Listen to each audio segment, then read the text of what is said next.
अशोक चाय तैयार करते हैं और चाय लेकर आते हैं। माँ और बेटे दोनों चाय पीते हैं। फिर माँ कहती है कि चाय तो अच्छी बनाई है, लेकिन रोशनी जैसी नहीं। जब वह चाय बनाती है तो वह तुलसी के पत्ते को डालती है। उस चाय का स्वाद बिल्कुल अलग हो जाता है बेटा। अगली बार जब तुम चाय बनाओगे तो ध्यान रखना। अशोक माँ को देखता ही रह जाता है। कुछ समय बाद अशोक अपनी माँ से कहता है, माँ आज मैं मटर पनीर खाना चाहता हूँ। माँ फिर से अशोक की ओर देखती है और उससे कहती है, आज मेरे बेटे ने मटर पनीर बनाने का इरादा किया है और मुझे खिलाने का वादा किया है। यह बहुत अच्छा हुआ क्योंकि मुझे बहुत दिनों से मटर पनीर खाने की इच्छा थी। तब अशोक बोलता है, माँ मैंने ही तो मटर पनीर बनाने का आवाज़ दिया था।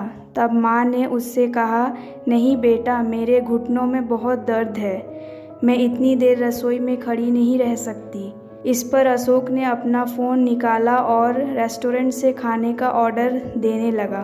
तभी माँ ने उसे रोका और कहा, मुझे वह होटल का खाना पचता नहीं है, मेरी गैस हो जाती है और तुम मुझे बाहर का खाना खिलाने का सोच रहे हो। लगता है तुम अशोक माँ से प्यार नहीं करते। इस पर अशोक खाना बनाने के लिए रसोई में चला जाता है। 1 घंटे बाद खाना तैयार हो जाता है। 2 थालियों में खाना लेकर अशोक अपनी माँ के पास जाता है। माँ देखती है कि अशोक ने दाल चावल बनाया है। माँ अशोक से पूछती है कि बेटा तुम मटर पनीर बनाने वाले थे ना? अशोक कहता है कि मटर पनीर बनाना आसान था, इसीलिए वो दाल चावल बना लिया। माँ उससे कहती है, अरे रोशनी होती तो शायद आज उसने मटर पनीर बनाकर मुझे खिला दिया होता, पर कोई बात नहीं, तुम्हारे हाथों का खाना तो मैं रोज खाती हूँ। ऐसा कहकर माँ खाना खाने की टेबल पर जाकर बैठ जाती है। चलो हम दोनों साथ में खाना खाते हैं। जब अशोक ने पहली बार निवाला मुंह में डाला तो माँ ने उसे कहा, बेटा दाल में नमक कम है,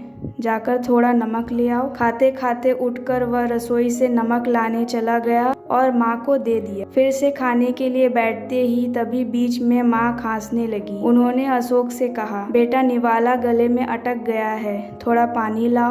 अशोक फिर खाते खाते उठकर पानी लाने जाता है। उसने फिर पानी माँ को दिया। इस पूरे प्रक्रिया में अशोक के चेहरे पर गुस्सा स्पष्ट दिखता है। अब अशोक को यह समझ में आ रहा है कि वह रोशनी के साथ जैसा व्यवहार कर रहा है वह उसे कितना बुरा लगता होगा। वह सोचता है कि रोशनी कितनी खुशियों से यह सब काम करती थी और उसके चेहरे पर कभी भी कोई तनाव नहीं दिखाई दिया। अशोक सोचते सोचते खाना खाता है और खाना होने के बाद माँ उसे बर्तन धोने के लिए कहती है। फिर माँ अपने कमरे में आराम करने चली जाती है। माँ कभी भी अशोक को आराम से रहने नहीं दे रही थी। एक बार वह उसे बुलाती है और उससे चादर ओढ़ने को कहती है। अशोक चादर ओढ़कर रूम से बाहर निकलता है। तब माँ उसे रोककर एसी का टेम्परेचर कम करने के लिए कहती है। इन सभी कामों के कारण वह चिड़चिड़ करने लगता है, पर वह कुछ कह नहीं पाता। दूसरे दिन सुबह अशोक जल्दी से उठकर तैयार होता है। उसे ऑफिस जाना होता है, इसीलिए वह तेजी से सब्जी काटता है, पर उसका मन सब्जी की ओर नहीं होता। उसके दिमाग में रोशनी के बारे में विचार चलते हैं। उसके मन में यह ख्याल आता है, हाउसवाइफ का काम आसान होता है, ऐसा मुझे पहले लगता था, लेकिन सच्चाई वैसी नहीं है। मैं रोशनी के साथ कितना गलत तरीके से बर्ताव करता था,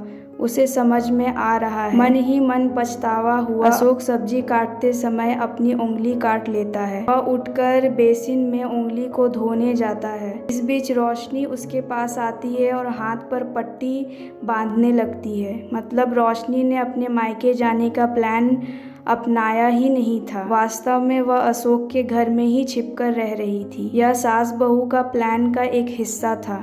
अशोक रोशनी को देखकर खुश हो जाता है और उससे माफ़ी मांगता है। वह रोशनी से कहता है कि घर के काम करना बहुत ही आसान होता है, तुम घर पर हो तो तुम्हें यह काम करना है, ऐसा मैं हमेशा कहता था, पर एक दिन में ही मैंने सब समझ लिया। मैं तुम्हें ऐसा कभी नहीं कहूँगा और आगे से हम साथ मिलकर घर के काम करेंगे। यदि घर हमारा दोनों का है तो हम दोनों मिलकर उनके काम में भी हाथ बटाएंगे। इस बातचीत को माँ बाहर से सुन रही थी। उनके दिल में बहुत खुशी हुई क्योंकि वे दोनों बच्चों के बीच में एक अच्छी अंडरस्टैंडिंग को देख रही थी। तो दोस्तों, आपको यह कहानी कैसी लगी हमें कमेंट सेक्शन में ज़रूर बताएं और हमारे चैनल को सब्सक्राइब करें। अपना कीमती समय निकालकर इस कहानी को सुनने के लिए धन्यवाद।